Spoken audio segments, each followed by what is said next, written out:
What is good, TPA podcast? We are back with another episode. We got the boy. Go ahead, introduce yourself. What's going on, TPA, the people of Atlanta? This your boy Broadband, man. You know what I'm saying? Go ahead and explain to us how you got your name, Broadband.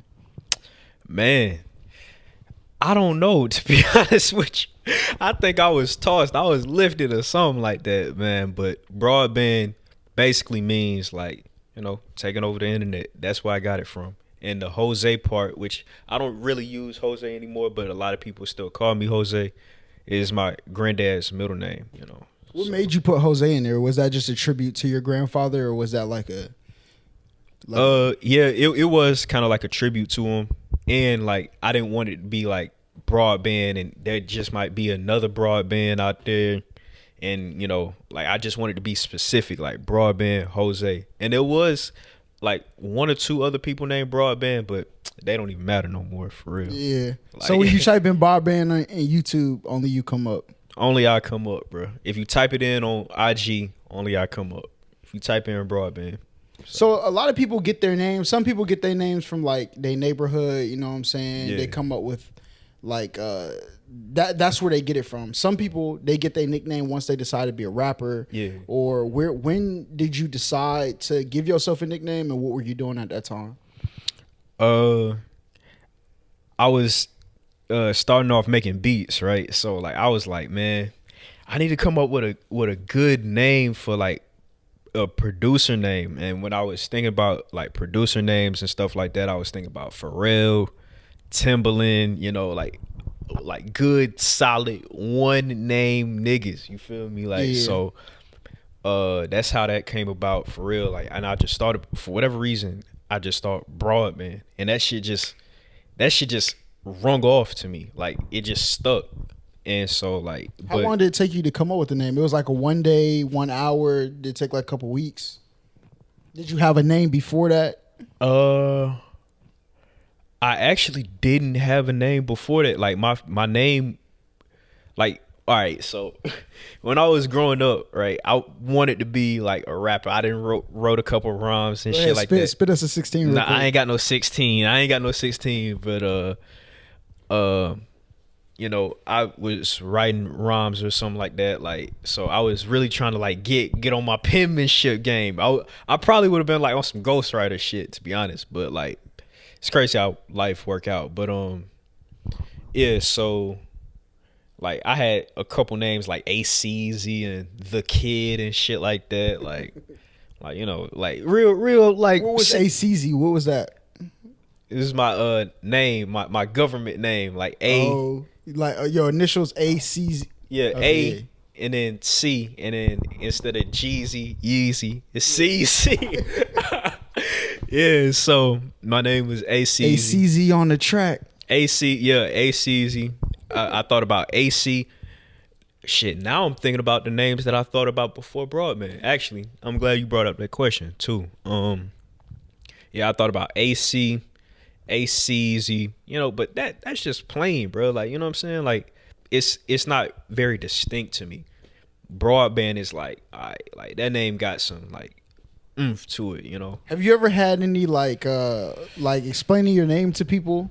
Have you ever had like a miscommunication on who you actually are? See, this is why you know this. Like yeah. So when we went to Crip Cookout, right? Sarah, I'm a name drop. I'm gonna say the name. She ended up saying, or matter of fact, it was Mama Crip, and then you told Mama Crip that Broadband was coming, yeah. And she didn't know who Broadband was. So she thinking that it's your old lady, it's your boo thing, your little swoop or whatever. Yeah, because they looked it up on Urban Dictionary. They looked up what Broadband meant. They looked up what broad meant, not broadband. Bro. Well, no, they looked up broadband, and broadband was like a group of females or something like that. So it's a band of broads? Yeah. But now you got, well, we'll get into that. A posse of Trish. But yeah, so all right, so yeah, that was a miscommunication. Well, I'm trying to remember the full story. Oh yeah, so Mama Crip came by looking like, oh, where's Broadband at? Like, she looking for your old lady. And then she was like, nah, this is Broadband. And then she was like, oh, so I thought you were a girl. Like, so that was a miscommunication. Like, and folks be calling me, like, they try to shorten it, call me Broad. I gotta get used to that shit. People be doing that?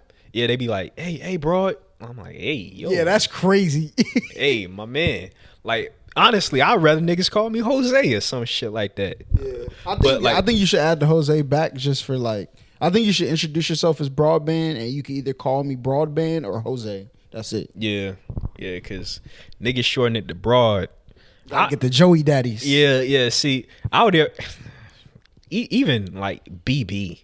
Like, even if a nigga call me BB, like I'll take that, but like that sound gross too. But definitely I don't like when niggas shorter than the Broad, bro. Hey, BB sound like shorty down the block. You know what I'm saying? That wear thick ass tube socks. Yeah, you know facts. Like she got the squabbles on her. Double Dutch champion. You know what I'm saying? Hey yo, I'm thinking about something else. You said double Dutch champion. I'm thinking double clutch champion. Yeah, that's tough. But no. So you had that run in. So you said you started off like making beats. Yeah. How did that go? Man, it went all right. You know, the first time I actually like opened up like a beat making software program, my dad put me on to this software called Reasons. A lot of like old niggas know about Reasons, right? What was that joint called in Reasons? That one, the drum machine? Red Rum? Red Rum, yep. Red Rum. Yeah. So yeah, Reasons is trash. But like Reasons back then was like it kept standard. Up a little bit. You know what I'm saying? It was the standard. Keep in mind, this is like I started like in 6th grade, so we talking about like 07, 08. So like this ain't even like Fruity Loops. Soulja Boy was using Fruity Loops, and you could tell that he was using Fruity Loops because it sounded like he was using Fruity Loops. If you know what I mean. Yeah. Like, so like all the niggas like Drummer Boy and like, well, Drummer Boy was actually like using MPCs. Zaytoven was using MPC, but like the hotter producers at that time were using Reasons. Yeah. So like my dad's friend got me a copy of Reasons or whatever. So I fiddled around with that for like a month, and then I was just so confused that I ain't know really what to do with the program or whatever. So I was like, man, I done made about 3 beats. Man, I don't even know what to do. I'm gonna drop this shit. And I had like other shit going on or whatever. I ended up picking beat making back up around like 2015, 2014 ish. You know, right when I stopped like really going to college and shit like that. So yeah, you know. So you stopped going to college in 2015? I could have swore it was later than that. Look, Didn't you go back to college though? Yes, I've been to college like 2-3 times, bro. So if the world had to be exposed to either your first beat or your first rap, which one would it be? My first beat. My first beat, it's trash. Don't get me, it's boo boo, but like, it's not. I wouldn't be so ashamed of my first beat. My first rap, like I'm trying to think of my first rap for real, like, cause I'm thinking about my first rap, like. What did I say? I don't remember my first rap. I'm trying to think of my first rap, bro. That shit crazy. You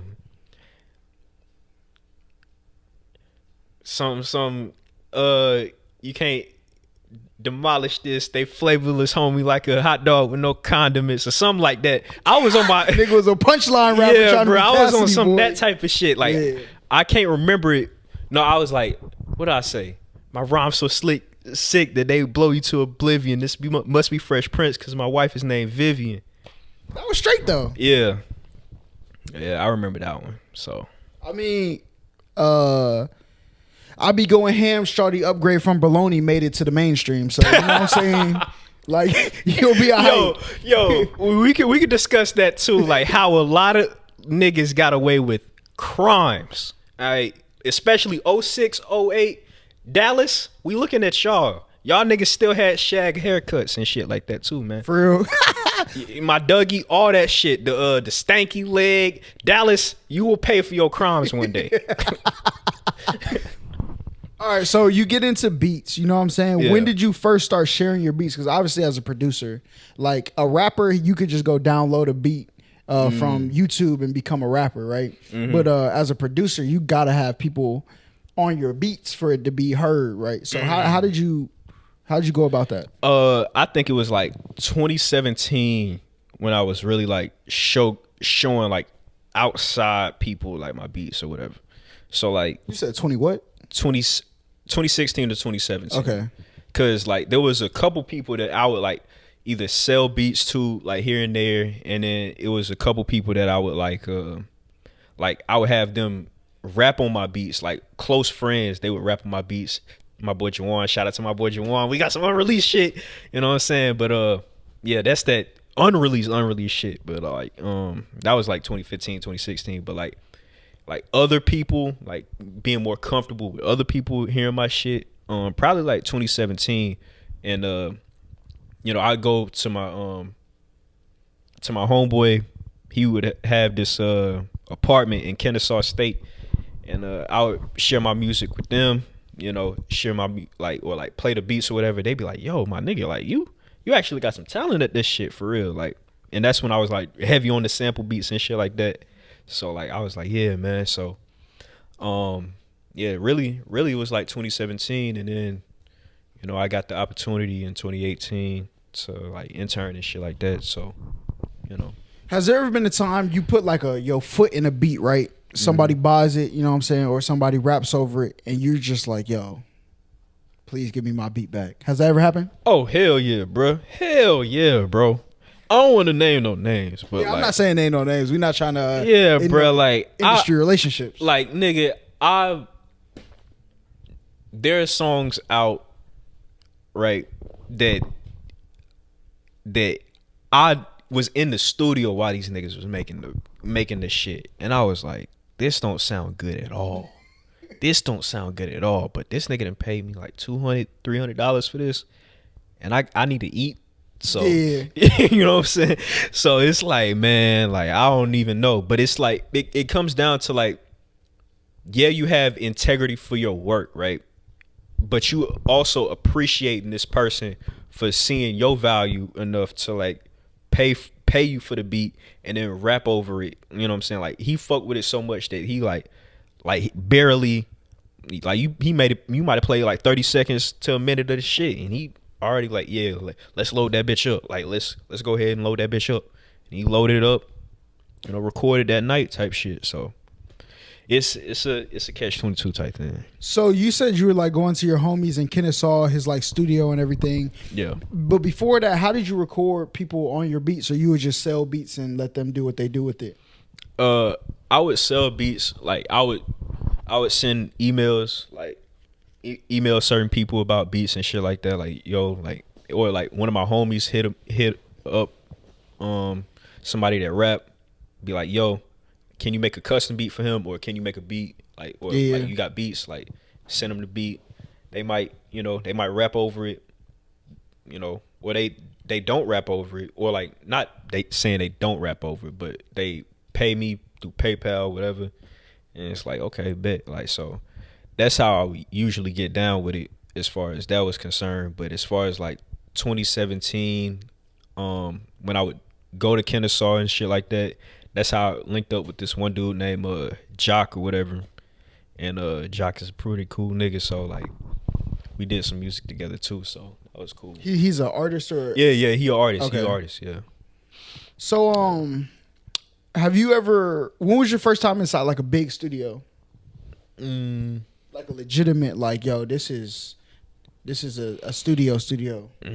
I would say 2018, honestly. Like 2018, because I would go to like smaller studios, like home setups, that type of thing, like home setups, small studios. But like 2018, when I started like interning, or like when I started moving around in certain circles or whatever, and they would invite me to different studios. They would invite me to like Patchwork, or they would invite me to to, you know, of course, House of Hits, whatever. That was one of the more modern studios that I ever been to, because they had like this thing called a Slate Raven. Now, if you go in Atlanta right now, pretty much all the studios got the Slate Raven. But like, what's that mean? Slate Raven is pretty much like a mixing board station. It's like touch screen. It's like it's basically like a workstation or whatever. Like, so instead of like having to like have the little mixers, like you have the mixing board right here, like the mixers and like manual, it's all like touch screen type shit. It's all, that's crazy. It's like a big device. That shit was like, you could get one for 30, but a lot of them at that time was costing like 70,000. 70,000. That's crazy. Yeah, it's like, so like, yeah, so it's a big it's like a big mixing board slash, you know, workstation, computer, that type of thing, you know, where you can mix music on and shit like that. So was it like intimidating your first time going from like a home studio where like you're really kind of like in control, like these aren't like artists that you feel like could make or break your career, and then go into like a Patchwork or a House of Hits? Oh, hell yeah, bro. Hell yeah. Cause like, especially me, like I like being not necessarily in control, but I like a controlled type environment. Like, so I wasn't really comfortable. I like being comfortable, but I learned in certain situations, like the discomfort is what makes you grow. It's what helps you grow in certain situations. So I was definitely uncomfortable because I was kind of like a shy kid, like, you know what I'm saying, growing up a little bit. So, you know. So when you went into like them bigger studios, what was one of the artists that like you may have listened to before, or you kind of heard other people playing their stuff in the studio, then when they got there and you met them, you're like, yo, this is crazy? Without having a name drop, bro, like, cause I don't feel like it's appropriate, but I will say this though. My first ever studio session, and I said it to y'all, like, to you and Snipe when we were on the podcast earlier, Shaking My Head podcast. Go ahead, check that out on YouTube. You feel me? Hey, but my first ever studio session I ever interned was with young Dolph or whatever, and you know, definitely a tragic situation what happened with him. Like, my prayers go out to him and shit like that. But yeah, like that was intimidating because he had a whole bunch of niggas in the studio, and you know, you going in there, like they telling you like do certain things or whatever, like you know, they just kind of like showing me the ropes and shit like that. And then like when they just in there chilling, you just sitting in there like being a fly on the wall type shit. Like they just let you sit in there, you know. So like when the other producers that weren't playing beats, like they invited, like, I don't know if you know who Honorable C Note is. Yeah, he's a producer. Honorable C Note. Yeah, Honorable C Note. Band Play, who now people know who Band Play is, but like back then folks ain't really know who Band Play was. Like just a whole bunch of people that was in the studio at that point in time. Key Glock, you know, like a whole bunch of niggas like that was in the studio. And I was like, damn, like this shit is cool. Like I'm actually like in here like during the creative process while they making like Major and Playing with a Check, and you know, a lot of those songs that was by mistake. Like I heard a lot of those songs get recorded, and I'm like, is niggas hearing it? This shit is tough. Like this shit is, you know what I'm saying? But yeah. So like, I definitely appreciate them from like, because you know, in a situation like that, you know, though certain artists know that like a nigga could be on some, you know, some starstruck ass shit, and they be, you know, phone camera like this, but you know, I knew going in like not to do that type of shit. So they was cool, like me kind of sitting in, you know, just like, you know, just chilling in there. So I'm gonna always be thankful and grateful, because that's some shit that I take with you, because you go into the studio, it's like, okay, this is the type of beats that attract certain people, you know what I'm saying? This is the type of vibes that they would go for, you know what I'm saying? Like you kind of know how to curate a room better. You know, just by sitting in there, like some simple shit like that. So that being like your most impactful, without dropping any names, you know, you don't have to. You can if you want though. Yeah. Tell me about your worst studio experience with an artist. Okay. All right. So the night ended in gunfire. All right. So,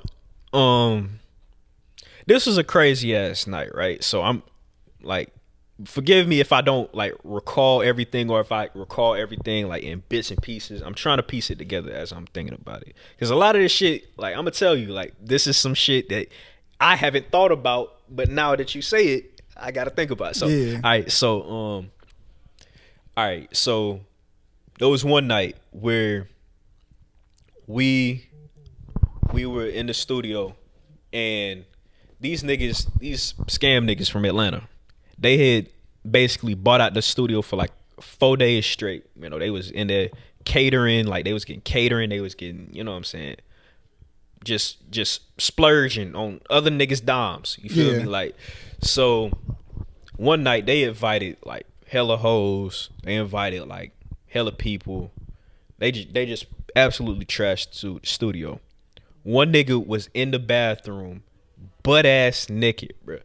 Butt ass naked off a perk, off of, I don't know what that nigga was off of. He was in the bathroom, like laid the fuck out, like fetal position, butt naked, bro. So I'm like, all right, please get this nigga the fuck up out of here, bro. Like, so he was on some shit. There was these two other niggas. Keep in mind, there's like 40 to 50 niggas in this one room. And it was like when I was interning in the house of his, right? So it was like 40, 50 niggas in this room. And it's a big room, you know.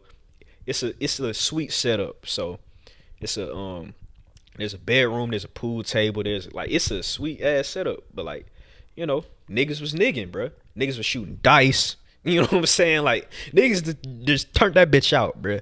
So, you know, so there's another nigga that was helping the guy in the bathroom. He came out, he started having beef and words with a nigga. Like, I don't give a fuck about none of that shit, bro. We could really hit back that, you know what I'm saying? Like, he clutching at his waistband type shit. Yeah. So he clutching at his waistband, you know. So them niggas getting into like a altercation in there, and it was two niggas that wasn't supposed to be in the same room anyway.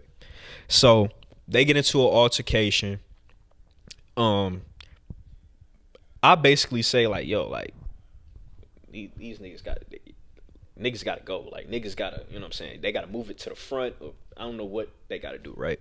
So as they make their way to the front, to the entrance, because the way that the studio is set up, you don't actually know it's a studio until you get further inside the building. It's like a hidden type thing. The front area looks like a lobby or like a bar area, and the back is a completely like big setup with a studio and everything.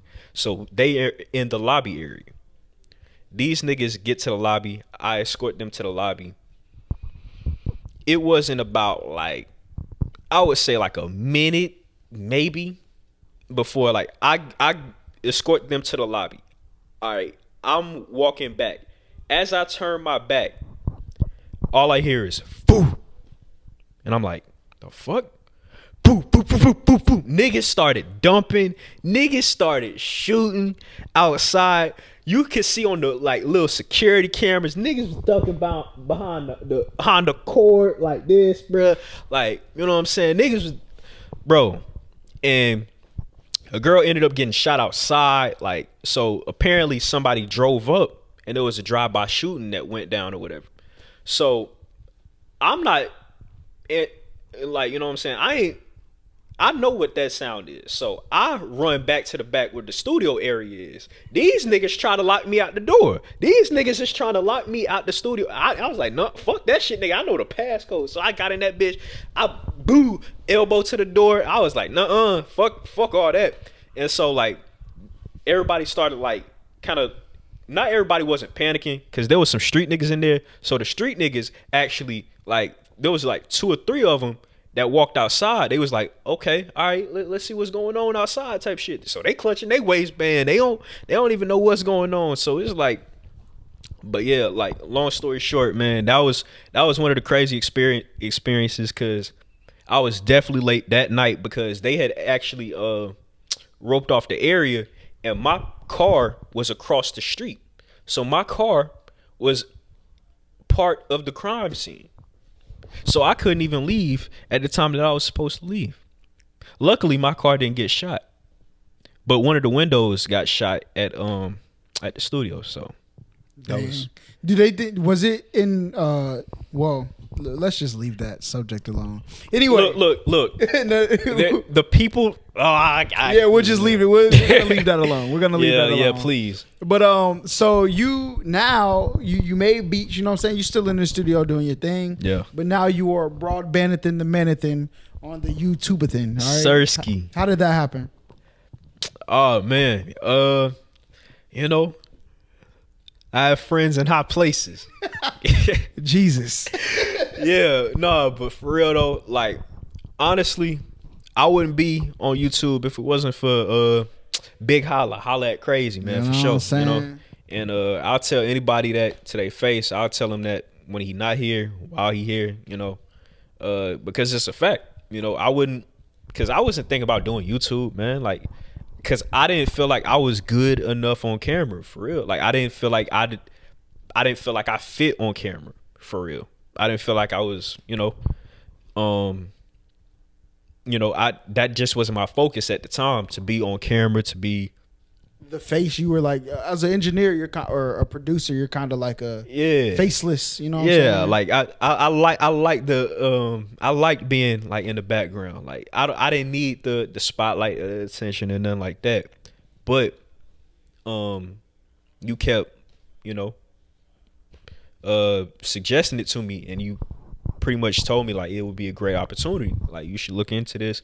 You help me out with the camera. You know what I'm saying? Like, bro really put me on. Bro really helped me out. Like, I can't even cap. You know what I'm saying?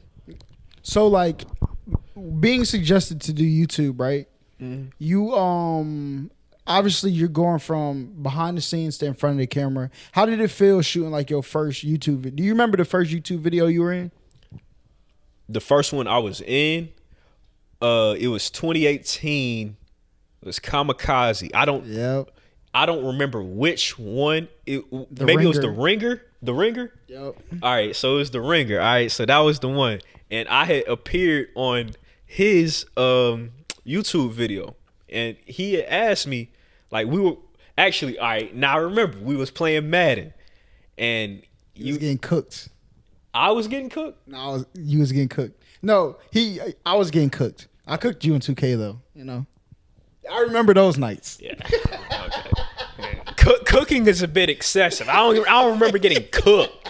You know what I'm saying? I remember he might have beat me once or twice, but I don't remember getting cooked.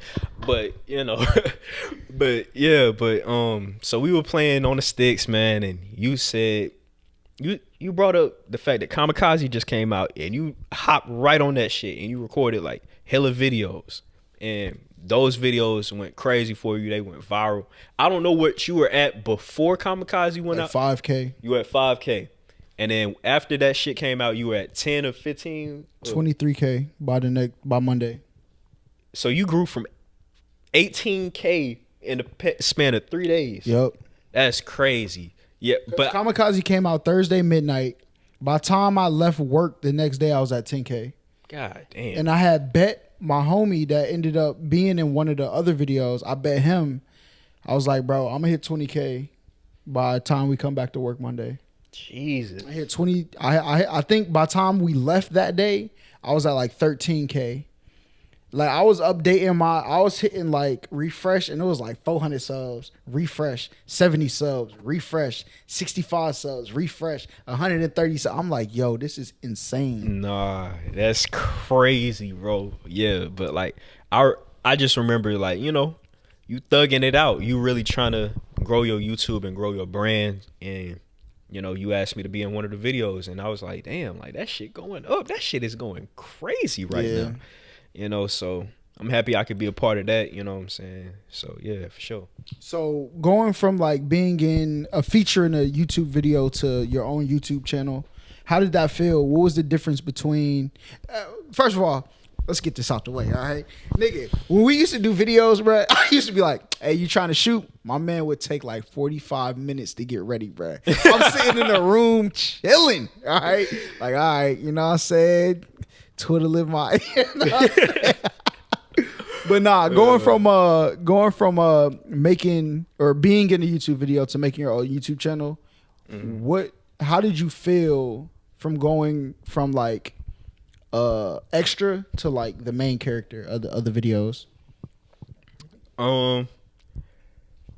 It was a bit nerve-wracking because for me, I don't think I ain't gonna say I never wanted to be on camera, but it was like a thing where it's like I was kind of like worried about like how it was gonna be perceived because I knew like I was gonna be trash for the first 3 months, 6 months, because that's how it goes with everything. It's a natural progression. Like you're not naturally good at certain things just right off the bat. At least I'm not. You know, I could see how to do certain things, but I actually have to learn it for myself. Yeah, you know what I'm saying. So I knew that me being on camera, it was gonna be a work in progress. I knew that everything that I knew that YouTube itself was gonna be a work in progress because to be at 30K, 20K, I don't give a damn what nobody say. Like you have put in some sort of elbow grease. You know what I'm saying? You done put on a little bit of work to even get to 10K, 20K. You know what I'm saying? Like so I knew that the road ahead was a long journey, you know, and I deviated from that journey several times. I started doing YouTube videos in like 2019, and I was doing them for like a month, and then some would always come up, and I would be like, I gotta put this off to this, and then next thing you know, you putting shit off, and all of a sudden, you ain't picked it up in about a couple months. Yeah. So how did it? Because you were a producer, obviously music is something that like you don't really get immediate reception from. Y'all make music. The artist shoots a video, and a lot of the times, like people don't even mention a producer until you get to a certain stature. But going from that to like the minute I press upload, people are watching this and commenting on it. How long did it take you to adjust to that feeling, and what were some of the feelings that you did have when that stuff was happening? Well, actually, like the adjustment period wasn't that bad, bro. Like, cause I think people, I think what helped is people already knew my face somewhat from watching your videos. So since I know that some of those people also follow me, and it was like, okay, all right, cool, it's not that bad. And then my third video that I ever did started going crazy, like crazy at that time. Like it did like 10K in like a week or something like that. And I was like the Eminem Kamikaze with me and my brother. Shout out my brother Jordy Nassar, you know what I'm saying? And I was like, man, like folks is actually fucking with this video. And I was like, why are they fucking with this? The camera is out of focus. The camera was out of focus the whole time. And now that video got like over 120,000 views on YouTube. Bro. Yeah. So it's like, nigga, if that don't show you, like sometimes like you just got to pick up that camera and pick up whatever and do it, bro. That's all it takes sometimes, man. So now you're sitting at what, 40, what's your subscriber count at now? 41,000. 41,000. How, like, when you look back, do you feel like, dang, I got 40,000 people watching me? Or is it like, dang, I need more people watching me? How do you feel like you're closer to your end goal, or do you think you're still closer to your starting point? I would say I'm closer to one of my goals, not necessarily my end goal. I'm closer to 100,000. You know, I wanted 100,000 subscribers, like all time, because like shit. But I remember like November of last year, nigga, when I started picking YouTube back up in November of last year, nigga, I gained 114 subscribers for the month. So in December?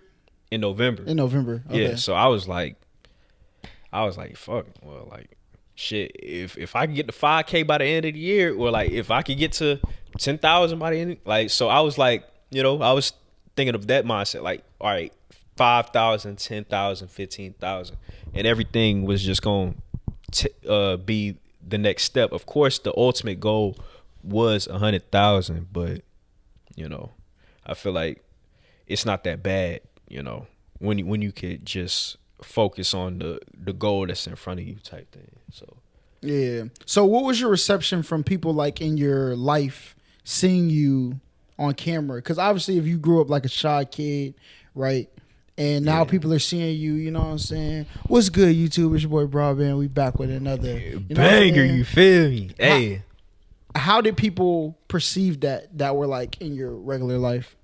Oh, a lot of my family is still shocked, bro. They still shocked because they have never seen this side of me before. Yeah. You know what I'm saying? They've never seen, like, they've either seen like a serious or like a quiet side, or like if they've seen a certain side, it's been like a witty side, like, you know what I'm saying, like he's aware, like he's funny but he's aware type thing, like, so so like a lot of my family didn't even know I could do that, like I would be good on camera. A lot of people would refer to my brother like being great on camera and being like a musician and an artist and shit like that, so they didn't even know that I had this type of thing in me, so and with the music thing too, they didn't know that I had that in me too, like, but it just comes with, I guess, like, just wanting to be good, like whatever I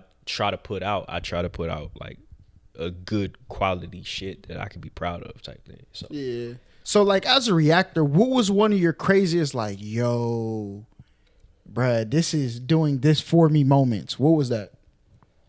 You talking about like view count? You talking about like it's up to you, cause like sometimes like there's moments where like mine was like, dang, this bro, I uploaded this video 17 minutes ago. It got 3,000 views. That's crazy, right? There's times where like, bro, I ain't gonna cap. The Rock posted me. Y'all could, you know what I'm saying? Oh yeah, The Rock. Yeah. So like, there's that. Like, what was your moment when you was like, yo, this might be the wave for real?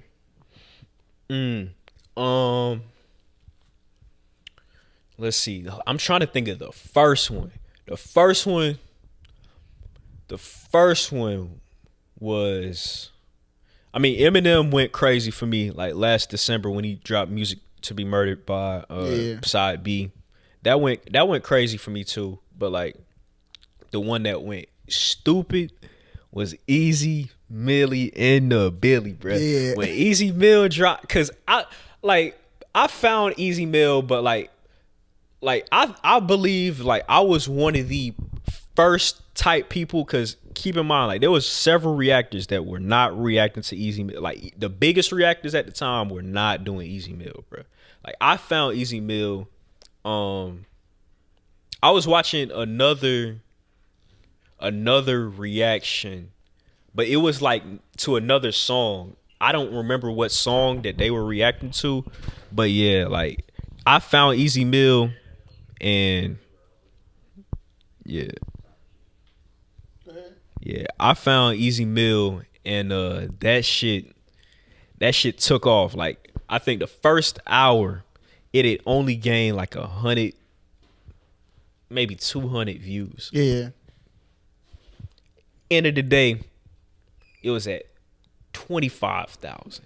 I was like, yo, what the fuck? Like, I didn't even know this man existed. I don't even know what the Philippines is. Like, nah, I do, but you know what I'm saying? Like, that's how I thought. I was like, man, like, so Easy Mill went crazy. Bo Burnham, bro. Bo Burnham, and you told me about Bo Burnham too. He was the one that told me about Bo Burnham, so I gotta shout him out for that. To him for that. When Bo Burnham dropped, nigga, I had like 300 concurrent viewers at the premiere. They was waiting on my Bo Burnham videos too. Yeah. They was like, I need another one. I need another. Like they was going stupid, bro. I was like, man, like that went crazy for me. I did like 100,000 in a week. That was crazy. Yeah. Like, so all the Bo Burnhams during this past summer, that they went absolutely stupid, bro. All right, so that's like your most like, yeah, this is the moment, right? What was a moment in your YouTube journey where you were like, I might give this up, bro. This is not the move. Let's see. Let's see. All right, so I'm trying to think. I'm trying to think of an artist that fits that bill perfectly, right? Because there was. All right, so on YouTube, right, there is certain things that you just don't want to listen to. At least for me, right? So when it got to that point where I was like, insert rapper here, if I react to another song of his, my brain is going to explode, bro. I don't want to react to another song that he got, bro, because it's all controversy, bro. And you know what I'm saying? Like, I've heard he's a cool guy, you know what I'm saying? Like, so I ain't really gonna throw his name out there, you feel me? But like, I was like, yo, I can't do this. And there's a couple songs, and here's another thing about YouTube I would say too. Like, I would say, when you do YouTube, it's great to have those subscribers, or like to get, if you're trying to get to the monetize, you trying to get monetized, right? You trying to, you know what I'm saying? You that's what you're trying to do for all the folks that haven't reached that 1,000 or that 4,000 watch hours, right? But when you actually reach that goal, pivot to whatever the fuck you want to do. From Jump Street, like, all right, I did insert thing that gets me to this goal right here. Now I'm gonna switch it up. You know, that's I can't be mad at folks that do it like that. You feel me? Yeah. Because at least you have a YouTube channel where you creating and carving out a niche. You trying to carve out your fan base that actually rocks with you. They're gonna watch your videos, you know what I'm saying? And they gonna build upon that. Like, so, but yeah, like, so there's a lot of things on YouTube that I've done now. I'm like, man, I might just give this shit up, bro. I was like, man, actually, you know what? I ain't gonna hold you. Since, you know what I'm saying, you a peer, you a fellow friend of mine, you feel me? Like, you one of my best friends. October, I was like, nigga. This October that just passed? Yes, nigga. I was like, like the CPM ain't looking. I was like, nigga, the CPM. It's like, and I gotta drop how many videos a day? But see, a lot of people don't understand. Like, who said this? Is it Warren Buffett? I think, or Dan Gilbert? He owns the Cavaliers, right? Yeah. He said in a time of despair or scarcity is where things are built, right? So a lot of people don't like the recession, right? Or recession times. Because obviously a lot of people are, you know what I'm saying? But in those times, the people who do the most work come out ahead of everybody once it's done. Right? So a lot of people, they look at immediate gain. I never look at my videos. I look at this video of how much money is this video going to make me in 3 years. Every video I do. Because if you look at it like that, after 2 months, when it's at 10,000 views and only made you $60, you won't be upset. Yeah. But when it catches at month 7, sometimes it may catch around month 5. Sometimes it may catch around year or month 7. Sometimes it don't count or catch till a year and a half later. When you look at it like that, those CPMs don't look too bad. You know what I'm saying? So I feel it's a mindset thing. And a lot of the work that I did in October shined in the month of December. All of my videos from October went crazy. As soon as December 3rd hit, every video that I did in 2-3 months ago, 20K in 2 weeks and stuff like that. So that would be my advice to anybody who sees like a drop in, like January comes. A lot of people, especially the big YouTubers who are hogging the views when it's high CPM, they're going to be gone. People are going to need something to watch. And if you can get in front of those people, then what's going to happen is when the times when the CPM goes up, which is typically tracks with the school year, when those kids in January, they go to school, they're watching it, they're talking to kids at their school about it. And sometimes like at school, they don't really, somebody could tell me about something, but I probably won't listen to it. But like when they have spring break and they go see their cousins, they spend the night and say, hey, watch this one YouTuber I watch. Yeah. That person takes you, goes back to their school, and that's how you spread your stuff. So in the time of nobody showing up and the low CPM, that's where the biggest leaps are made. The leap isn't made immediately. The leap is made weeks from then. Yeah. So, but nah, October is definitely, I've known CPMs or days where you see like you've had a great month and every day that CPM is dropping. Like, and then like when it updates, you're like, it's a fraction of what you made the month before. Yeah. So, you know what I'm saying? Yeah. So like, yeah, I definitely agree with that for sure. And honestly, it's not even like, it'll be certain days. It would be certain days. Like now I know I got it. Like I know I got it. I know I got it up here, and I feel like I got it up here, like in here. So I don't really have those days, but like there was certain days like in October, you know, when I got over COVID, in July, and I was like, fuck, man, like I had gotten cause when I had it, I was in the bed, like, you know what I'm saying? I wasn't trying to record nothing.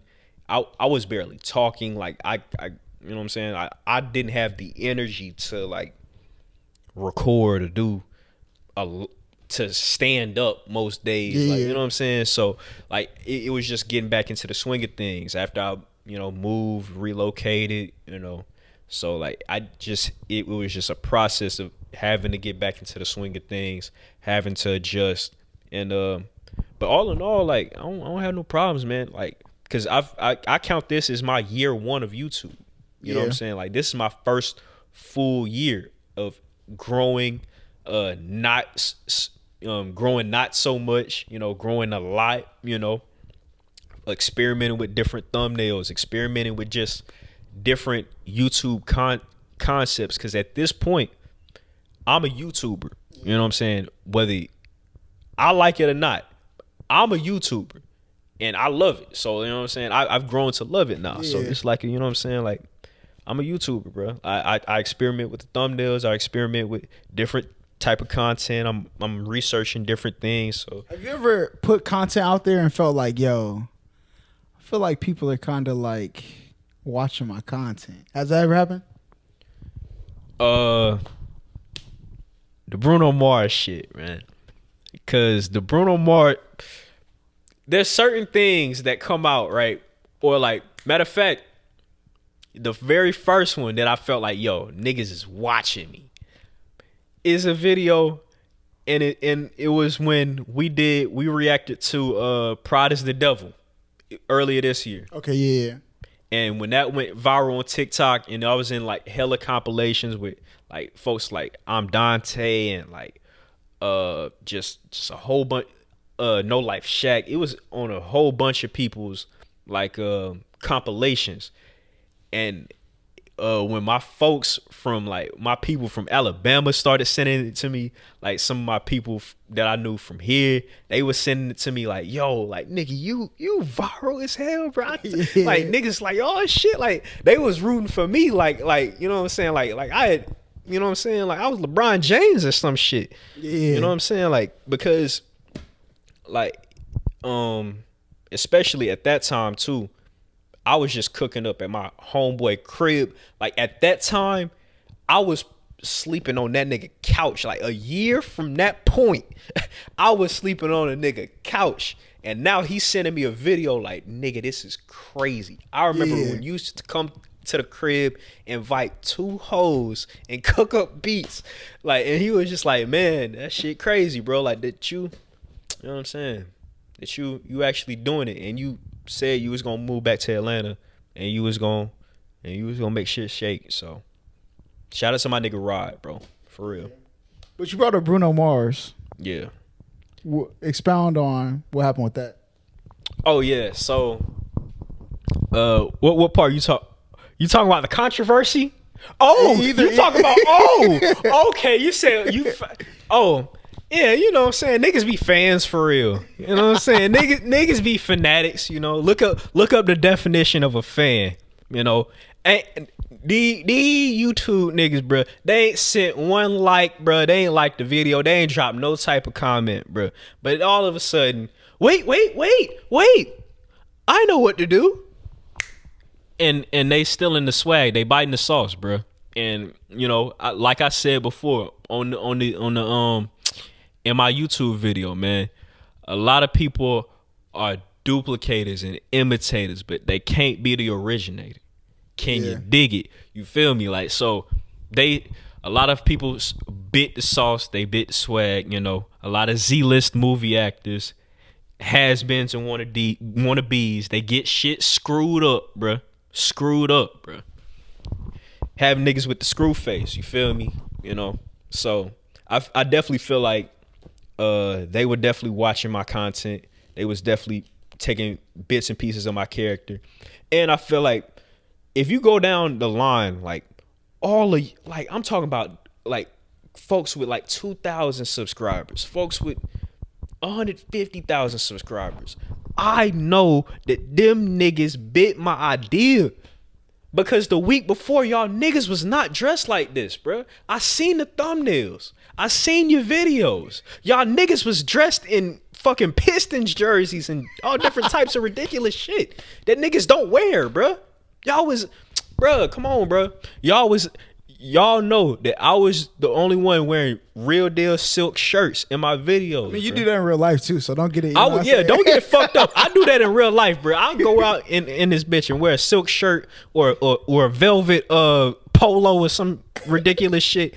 I wear all that type of shit. Ask anybody, they'll vouch, bro. So like that, like a lot of those that character that Broadband 70s character is like a blend between Don Cornelius and Snoop Dogg, bro. So like that's a character that is an exaggerated like character of mine. Like, so like certain aspects of it is actually me, but of course it's like a inflated ego version of me. You know what I'm saying? Yeah. So I felt like people just took bits and pieces of the character and they watered that shit down. They made that shit not clear. They made that shit not cool, bro. And that, like, I'm gonna keep it real. Like Jamil, aka Jamal, whatever that nigga name is, he bit my shit, bro. Real shit, man. Like he really bit the intro. You could. There's verifiable proof that nigga bit the intro for sure, bro. You know what I'm saying? Like I feel like I'm in a catch-22 with that. Now that one was crazy. Blatant. I ain't gonna lie. When I seen it, I was like, but again, it's YouTube, right? Like we all create off each other. Yeah, so, sure. But like what I tend to do is like if you got it somewhere, just admit, like say it. Like at least, you know what I'm saying? Like there's things that I have been inspired by No Life Shack for. Yeah. And in those videos, I will say it. Yo, shout out to, No Life Shack, he blah, blah, blah. There's times I've been inspired by Dante. Yo, what I'm saying? Shout out my guy Dante, you know what I'm saying, blah, blah, blah. Dante probably never gonna see this. But I just want people to know, like, this isn't, I tell people, like, when I be like, that's tough, right? Soul Illuminati is one of the first YouTubers I watched, right? Yeah. That's where I got it from. And what was something else? There's one more that I had in my mind. No Life Shack, Dante, Soul Illuminati, and Corey Kinshin, right? Mm-hmm. I started the Horror Short Monday. Like that is a direct inspiration from Spooky Scary Sunday. And I will say it in my videos, you know what I'm saying? Yo, shout out to Corey, you know what I'm saying?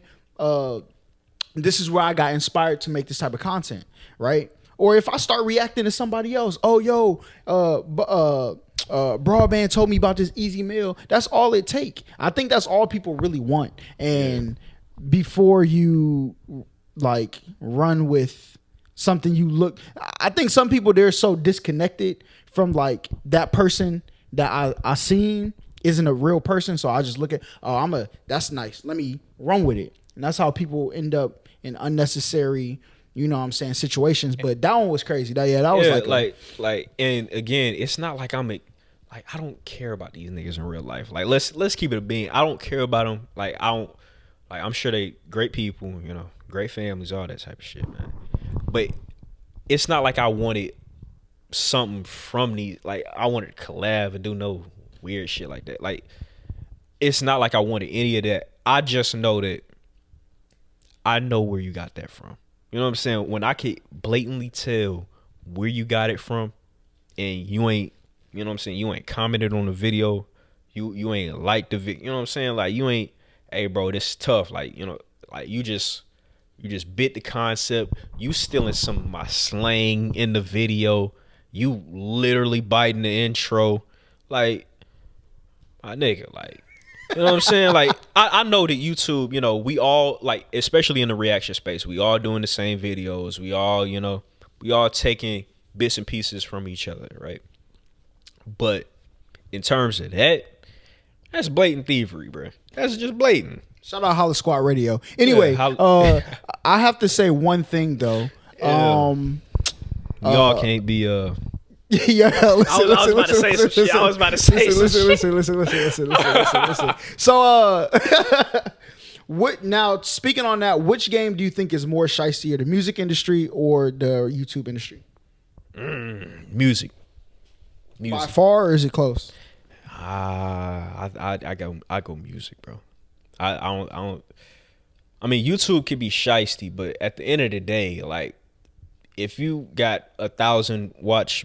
You know what I'm saying? 1,000 subs and 4,000 watch hours, and you consistently posting, you're gonna get a check for at least $100 on the 21st. You ain't gotta worry. You ain't gotta track niggas down. You ain't gotta. You know what I'm saying? Like IOUs. You know what I'm saying? Like, you ain't gotta do verse for verse. You ain't got. But niggas run off with the verse. You know, like you know what I'm saying? Like I tell folks all the time. Unfortunately, like the music, especially in a city like this, is nigga business. You dealing with niggas, and like, you know, a lot of niggas, they just don't conduct themselves like right business wise. Yeah, and you know, that's something that you kind of gotta like pick up or like get better at, because you'll fuck around and pick up some of these niggas' habits. Yeah, you know what I'm saying? Like, you'll fuck around and you know what I'm saying? Like, you are one way, but the industry that you in makes you kind of guarded. So now you moving with a certain energy that you wasn't moving with before. Yeah. You know what I'm saying? So like it gets shysty. You know, folks will for real get they stems stolen. You know, oh, wow. Beats recreated. You know, in a nigga face. You know what I'm saying? Like. There was an incident with in the producer community a couple years ago where there was a producer that had made a beat for J. Cole, and there was another producer that made a beat for Bryson Tiller. The producer that made the J. Cole beat heard.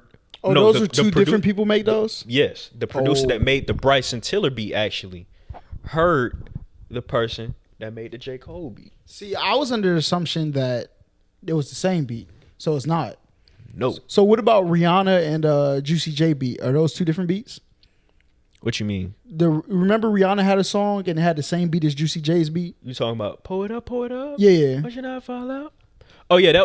Well, see, that's different because that's both Mike Will. Okay, so I didn't know that. Like Bryson Tiller, that Exchange song was produced by this dude named Foreign Tech. The Deja Vu song was made by Boy Wonder and Vinyls. Okay, so it's two completely different producers, but they was cool. That's crazy at that point, like, because I think the story goes like they was on FaceTime talking type shit. Yeah, and they was like, yo, like that beat, damn, what you working on? Yeah, this sample, like we sampled that Shorty Swing My Way. I think that's the sample. Yeah, Shorty Swing My Way. Yeah, I think that's the sample. So yeah, they sampled that. So they basically, if you're a producer and you've done it for a couple years, you could kind of put it together. You can hear a song and you can know how to recreate something, or you could like hear it and be like, damn, I kind of want to add my own drums to that, that type of thing. So, so the game be shiesty, niggas be, some of your favorite rappers really be, buying songs, purchasing fully finished songs and just rapping they shit over it, But I don't look at that any type of way because I know how the game go. Like, I know, like, if a nigga got a hit, like, if I can't rap and a nigga got a hit, but I'm famous. Yeah, but I'm famous and I got bread, I'll just buy it off of you. That's how the shit goes sometimes. Because that nigga starving. I'm not starving. I'll give him 50. If he get 50,000 and the writing credit for this song, if I give him 50,000 and the writing credit for this song, he'll still make his little royalties here and there for the song. Unless if he just really starving, I'll just buy it outright from this nigga, and all he get is the 50,000. But at the end of the day, it's like, shit, the song was a hit. If he put it out himself, he's not making 50,000. 9 times out of 10, it's not gonna be a hit. But if I say the same shit this nigga say, this shit going up, bro. I'm gonna make $2 million off this song. I'm gonna tour off this bitch. I'm gonna be on fucking what's it called? I'm gonna be on Vlad TV off this song. I'm gonna be on Genius, deconstructing my lyrics. Hey, look, anybody need a ghostwriter, holla at me, all right? Because I'm a fantastic writer, boy. Yeah, but you know what I'm saying. Holla writing all the city girl anthems. You know what I'm saying. Hey, look, I can write for men, women. You know what I'm saying. Trappers, killers, schoolboy. I can write for all of y'all, right? So, you know what I'm saying? Hit me up in my DMs. I got the bars. Yeah. But if you could be considered as a GOAT in only one, YouTube or music, which one would you rather do? And obviously, like, being considered a GOAT, it comes with all the great things that, you know what I'm saying, considered a GOAT. In music, your music is sampled. You know what I'm saying? In YouTube, you can consistently drop, you know what I'm saying, 40 million views a month with no uploads. You know what I'm saying? Which one would you rather be the GOAT in? For me personally, I would say music, bro. And the reason why I say being a GOAT in music is because I think YouTube is so new of a platform, that we haven't necessarily called people our GOATs yet. You feel me? Like, I feel like YouTube is still technically like 15 years old at the most, Music, especially like even rap music, is 45 years old, almost 50 years old. There's a gang of list of rappers, Now we could call like certain people on the YouTube platform, you would probably consider Mr. Beast, Corey Kenshin. In the vlog sphere, you would say DDG. In the reaction sphere, you would probably say Zias and them, So I feel like, but these people are still building up their legacies almost. In terms of music, I feel like GOATs, if you're a GOAT in music, you get sampled, you could tour whenever you want. You clearing millions off the tour, clearing millions off the samples, you selling crazy records. You ain't got to do Mariah Carey is a music GOAT, and she's top 5 on Apple Music right now off of All I Want for Christmas, bro. And she will be top 5 until she make like a minimum $3 million a year off that song? Bro. Like, off the strictly royalties off that alone. Like, she is straight with a K, nigga. Straight.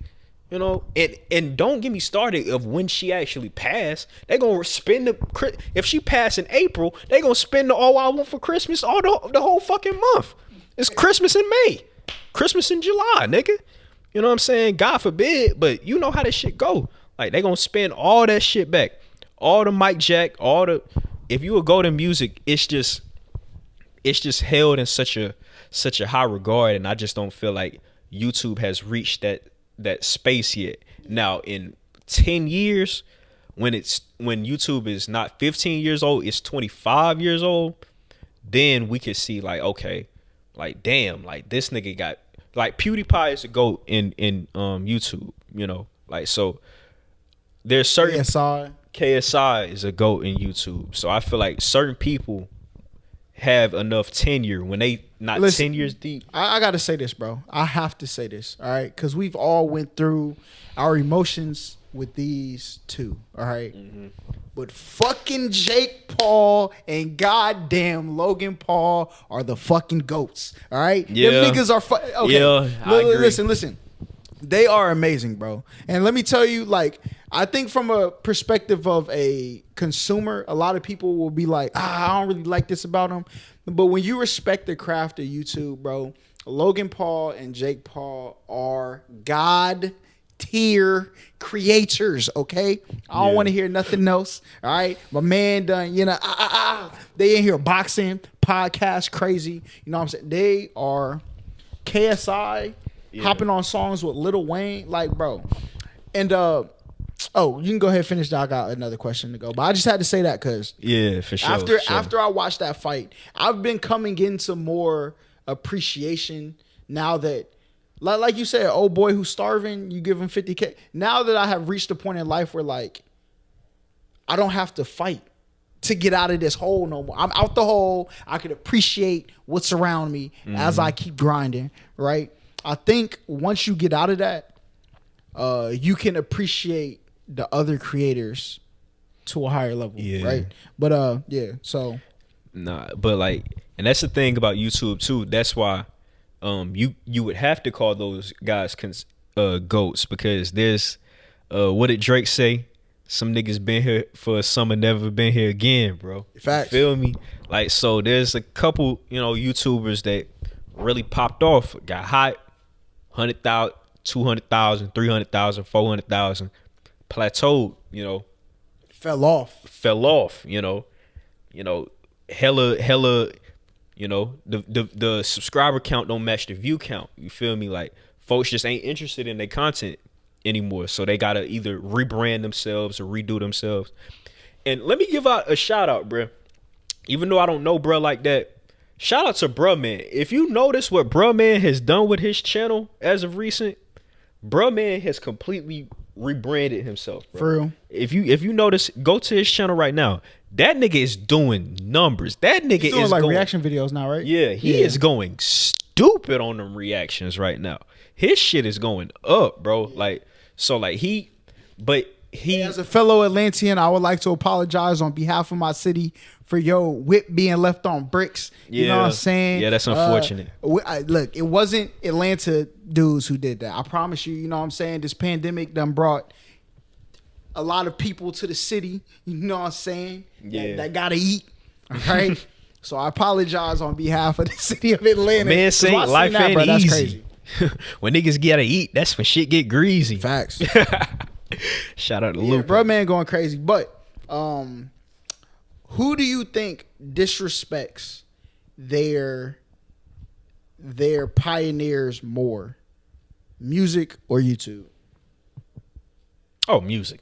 Because niggas don't be like, if you like, I think we are going to reach a point in the next 5 to 10 years where niggas are gonna be like, Lil Wayne, who gives a fuck about that nigga? Who give a fuck about nigga? NBA YoungBoy is the GOAT, and you can't tell that young nigga no different, bro.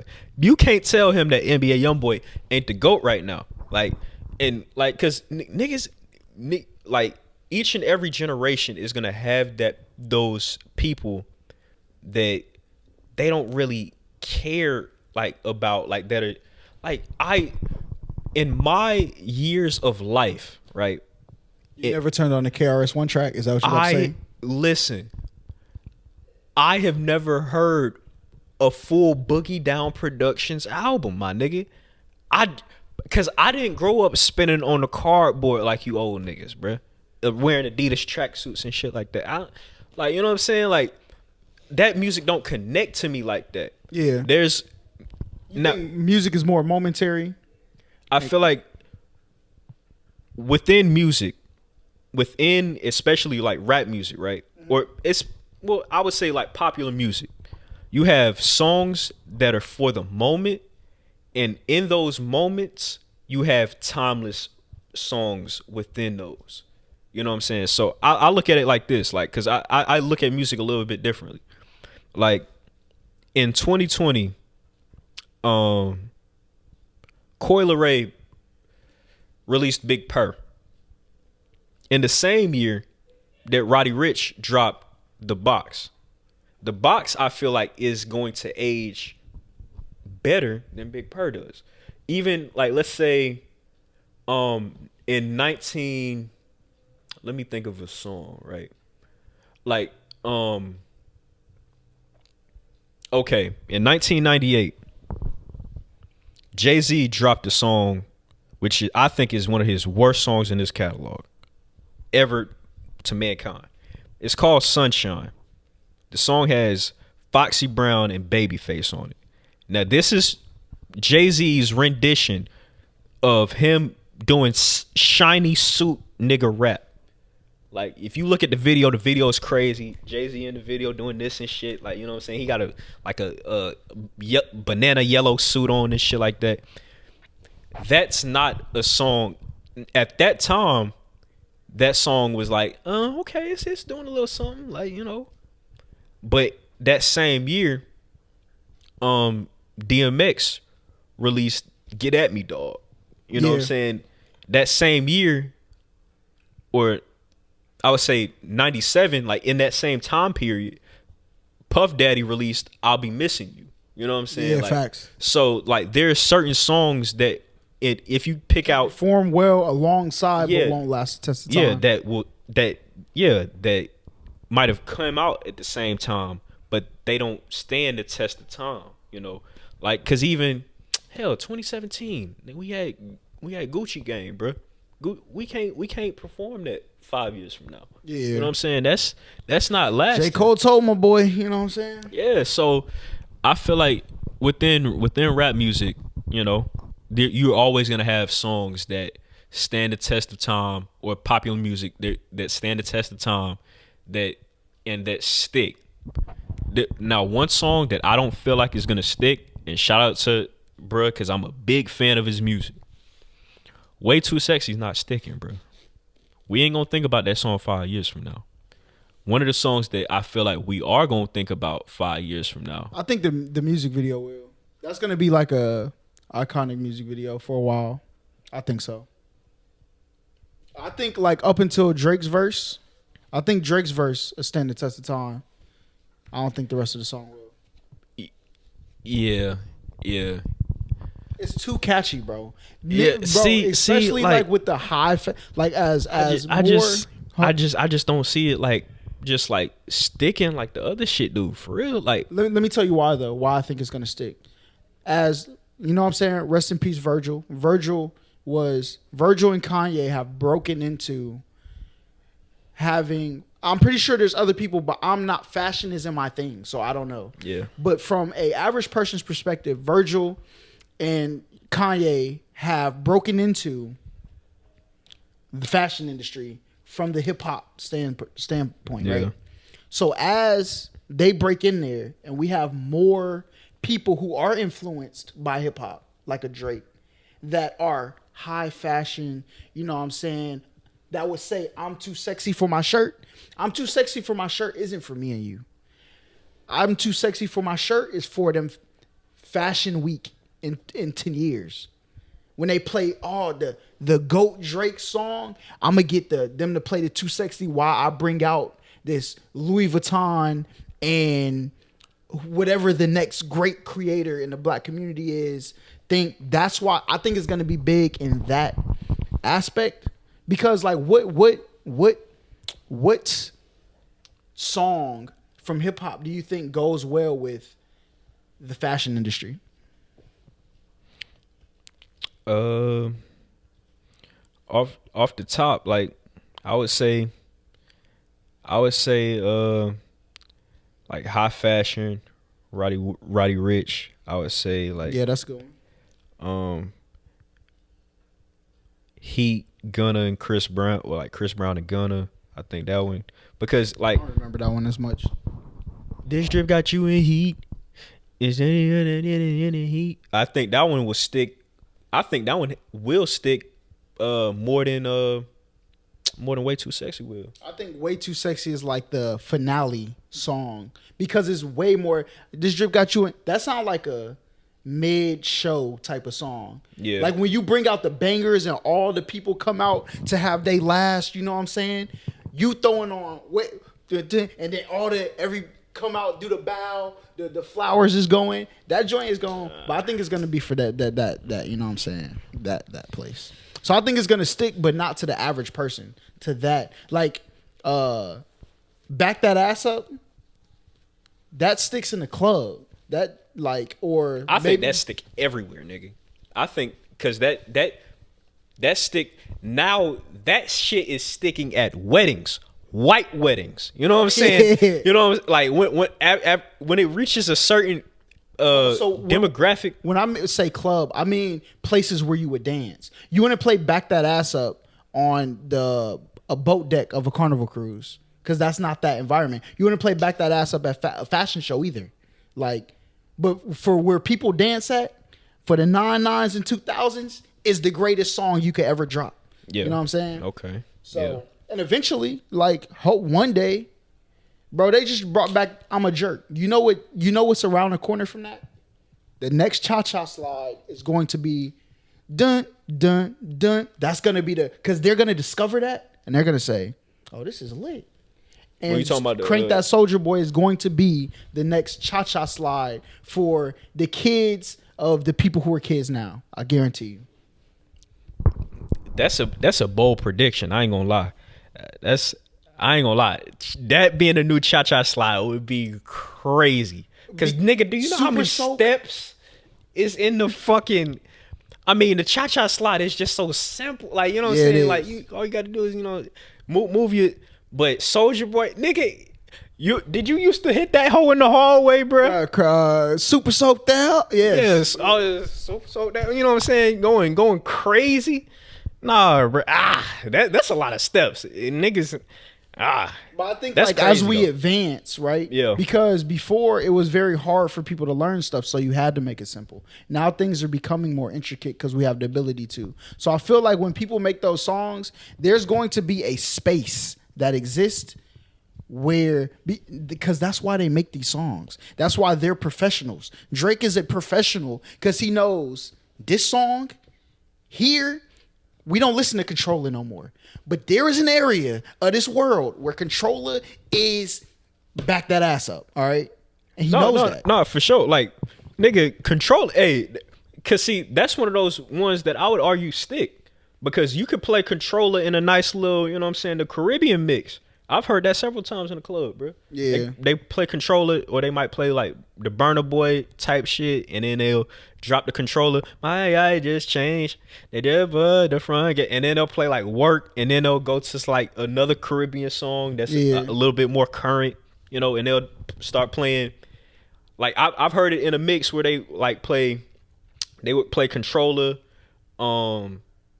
they'll play Controller, Work Rihanna, Gallus, you know, by Capella Gray.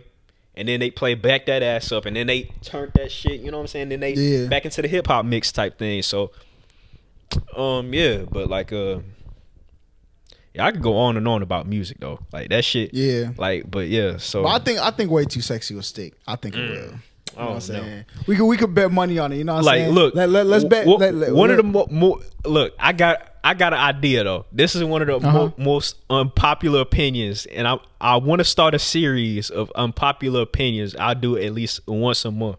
Okay. This is gonna be one of the most unpopular opinions for 2021.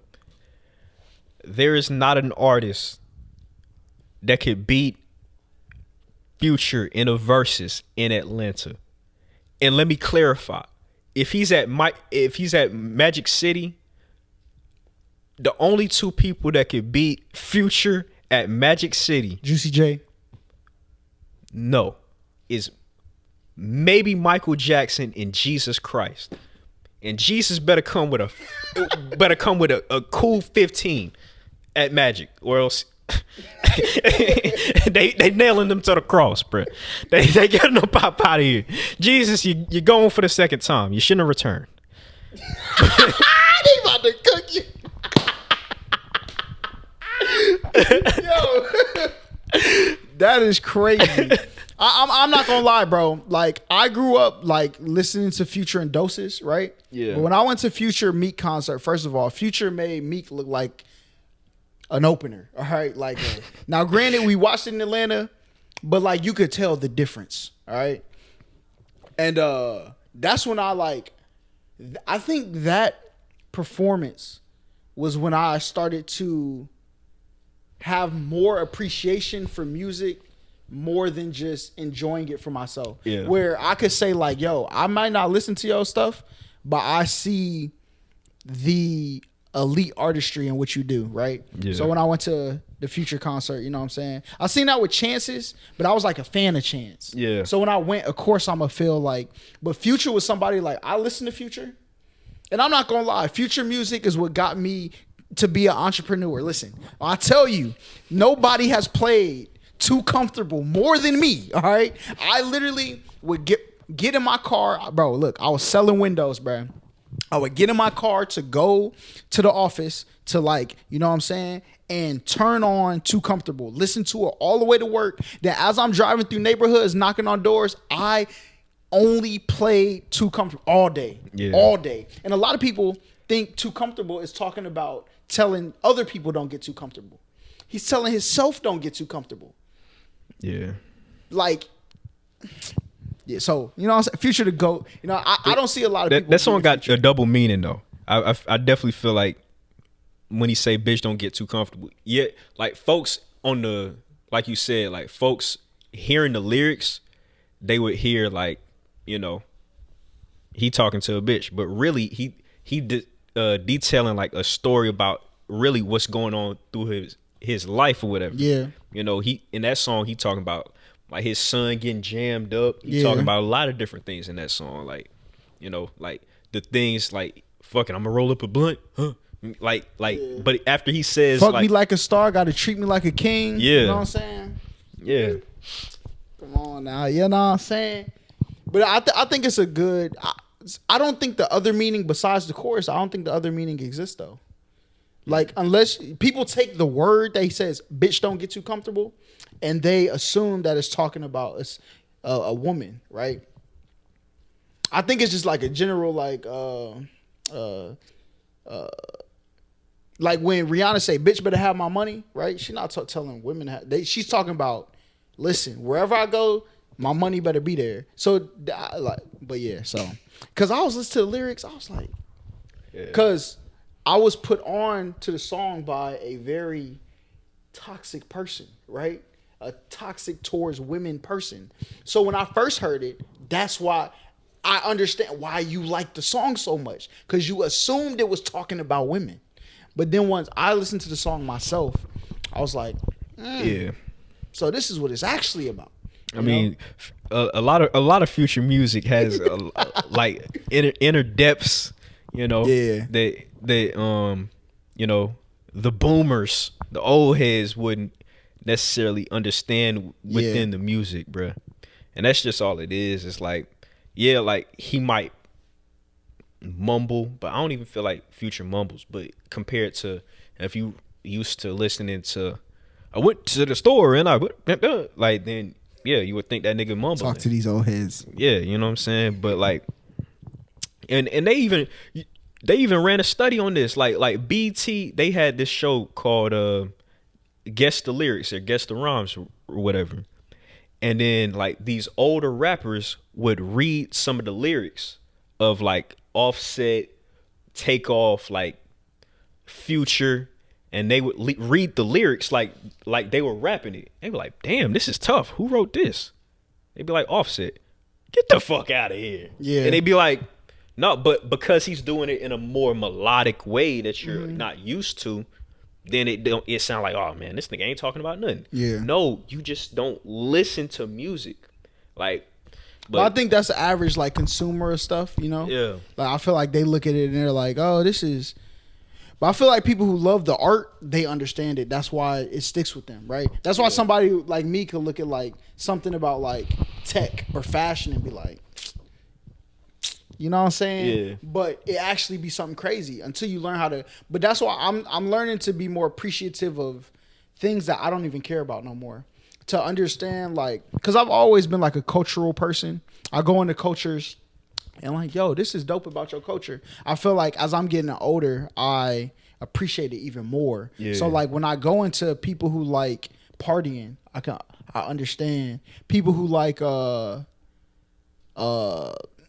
fashion, or people who like tech, or people who even like are on demon time and they be living very heathenistic lives. All right. Yeah. I've become more accustomed to looking at it and appreciating why you may like it. Right. It may not be for me, but I understand why this is like a thing for you. So yeah. But before we head up out of here, you know what I'm saying? Top 5 artists. Give it to me. Top 5 artists. We're talking all the time, but right now. Top 5 artists, whatever you wanted to mean. We'll put it that way. Top 5 artists right now that I'm like really fucking with right now. You know what? Let's not do top 5 artists. You know what I'm saying? We're gonna change it. This is gonna be I'm trying to think of a segment I should do and all. And we're gonna play this or that. That's what we're gonna do. So I'm gonna give you 2 things. Okay. You gotta pick one. All right, this sounds like an interesting game. And the other one you can no longer is wiped from the face of the earth. Ready? Pooh Shiesty ESTG. Ooh, I've been banging that ESTG in the whip heavy right now, man.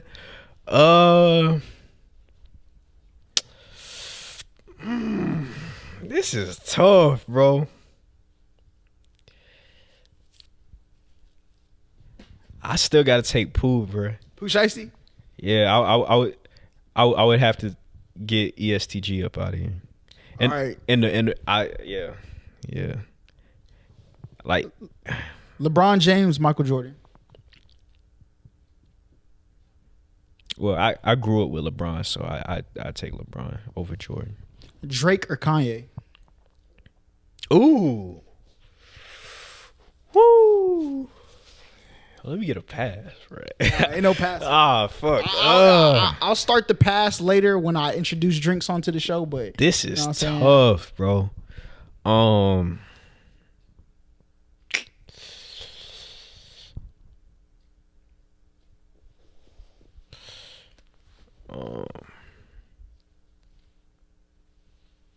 The other one gets wiped from the catalog forever. Yeah. See, that's what I'm thinking. I'm like, damn.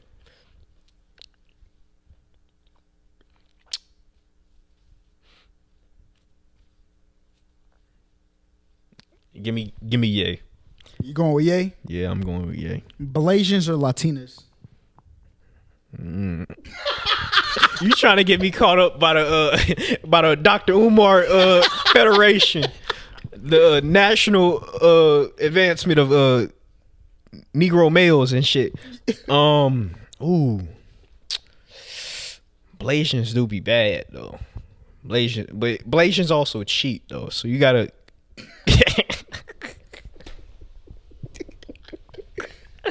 It's just impossible for a Blasian to be faithful.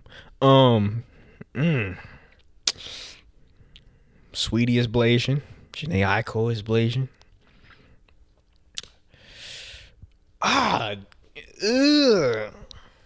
Cause Latinas when they don't be bad, bro. Which one are you having stricken from the record of existence? That'd be some bad Latino.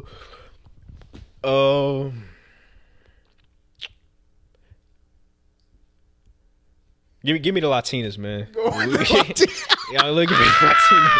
Hey, insert Dr. Umar meme right here. Yeah, bro. Cause I'm just thinking Blasians do be bad though. I do like the Blasians, man. But. All right, look, Louis Vuitton or Gucci?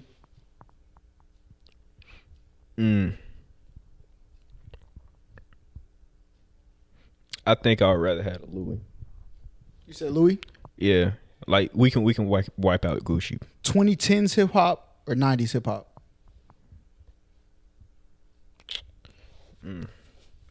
2010s. So that's like Drake, Ye, Kendrick, yeah, J. Cole. But 90s, you got DMX, you got Tupac, Biggie, Bone Thugs. and I like a lot of like.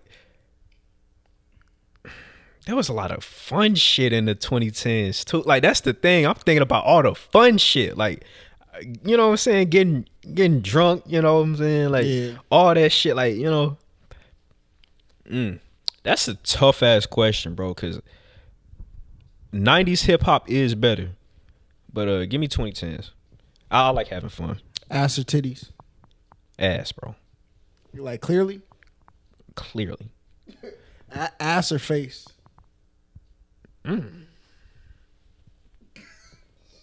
Yo, face. Give me face.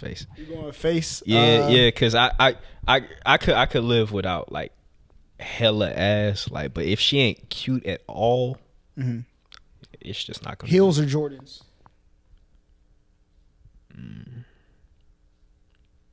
Heels. All right. Dang. I gotta think of a banger for the last one, bro. Cause I feel like heels, like I gotta go heels, bro. You going with the heels? Yeah. Now if you would have said wedges or Jordans, give me Jordans. If you would have said like the little strap on sandals with the shit in the back, yeah, I would have said Jordans. Or them joints with the Hercules straps up the leg. Yeah. The fucking Leonidas sandals, nigga. It's like, damn, bitch, you get. All right, vacation spot, New York or LA? LA. Love LA. Dang, that's crazy. But look, you know what I'm saying? Tell everybody where they can find you. We'll go ahead and Yo, what's going on? The people of Atlanta, man. You can find me on Broadband _ 3 times _ on Twitter, on IG. Follow my YouTube channel, man. Broadband. Great having me, man. Thank you. I appreciate it. You know what I'm saying? Big holla at my dog. My A1 since day one, man. What you know about that, man? Yeah. But listen, y'all make sure y'all subscribe. Listen, all of these podcasts will eventually be on Spotify, Apple Podcasts, Stitcher, all that great stuff. You know what I'm saying? But for now, we on YouTube. Once listen, I never understood Marcus Houston so much in my life, all right? Because I too now want to jump Omarion like he did and he got served. Okay, so once that is done, we will be starting a public interview. You know what I'm saying? We'll be outside asking the people of Atlanta certain questions. So things y'all want to hear us ask the people of Atlanta, y'all let me know down below. We can play this or that with the people of Atlanta or just general questions. So y'all let me know some things we should ask them. But until the next time we see y'all, we out of here.